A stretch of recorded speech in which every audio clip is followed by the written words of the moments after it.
Le réseau EcoSD a été créé donc en 2012. Dès le début, Mines ParisTech a décidé de supporter cette initiative. Donc nous sommes membres fondateurs, tout simplement parce que la thématique développement durable, éco-conception de systèmes durables est une thématique clé, très émergente et qui a besoin de visibilité. Ce qui nous interpelle aussi, c'est de créer une communauté. C'est actuellement près de 300 chercheurs sur cette thématique qui travaillent ensemble et qui sont réunis par le réseau EcoSD. Tout simplement parce que Vinci a toujours cru à l'éco-conception. Il est important que Vinci contribue par son antériorité sur la construction, de venir bien dans ce réseau et partager des échanges un peu plus théoriques dans un endroit neutre et plus convivial, puisqu'il n'y a pas d'intérêt personnalisé à niveau d'une industrie, mais plus de prendre du recul et de trouver des nouveaux moyens de progrès. Moi, j'avais entendu parler du réseau depuis le début de ma thèse et en me proposant de faire une formation, un cours doctoral d'excellence. Il se trouve que le réseau EcoSD correspond à mon réseau historique de recherche, entre guillemets, d'autant plus que ma mission chez VA consistait à développer la partie R&D sur des sujets éco-conception. La dynamique du réseau EcoSD me semblait tout à fait positive, puisque d'une part c'était a priori le réseau le plus important de chercheurs dans le domaine, mais également ouvert à des chercheurs de l'industrie.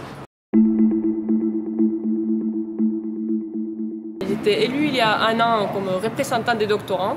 Depuis 2 ans, nous organisons un cours doctoral d'excellence sur la thématique analyse de cycle de vie avancée.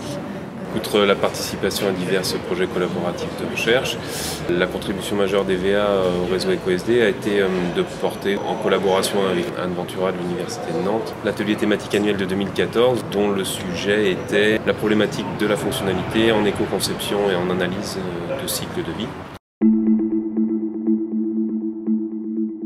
Je pense que les réseaux apportent une vision à la fois de mettre en contact les universités et les industriels, et je crois que c'est cet couplage qui va permettre dans le futur de pouvoir travailler sur les thématiques d'éco-conception et aboutir sur des résultats favorisants.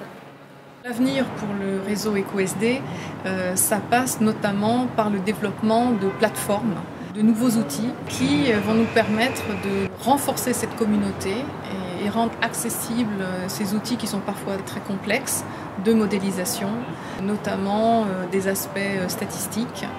Et Mines ParisTech est particulièrement interpellée par les questions donc, de transition énergétique et de travailler sur ces filières énergétiques.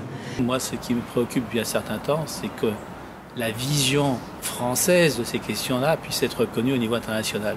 Je pense qu'il y a un effet de taille, et le futur, c'est qu'EcoSD puisse augmenter ses membres et gagner en notoriété, mais d'écoute à l'extérieur, pour valoriser, bien sûr, du coup, les démarches industrielles françaises qui peuvent prendre appui sur ce savoir reconnu.